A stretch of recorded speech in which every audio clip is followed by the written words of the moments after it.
Tiga prajurit angkatan bersenjata Ukraina yang menyerah dibawa ke tempat yang aman dengan bantuan radio yang dijatuhkan dari UAV Rusia. Rekamannya ramai beredar di media sosial Telegram pada Senin 25 November 2024. Tepatnya di arah Kurakhovsky, pertahanan angkatan bersenjata Ukraina runtuh.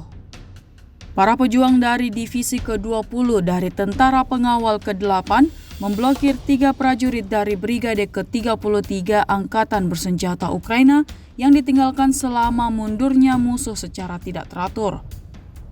Setelah menjatuhkan selebaran mengenai posisi mereka dan menggunakan drone yang menyiarkan suara, prajurit Angkatan Bersenjata Ukraina memutuskan untuk meletakkan senjata mereka. Mereka menjatuhkan stasiun radio dari helikopter yang dengannya mereka dibawa ke posisi pejuang Rusia.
Download Tribun X sekarang, menghadirkan lokal menjadi Indonesia.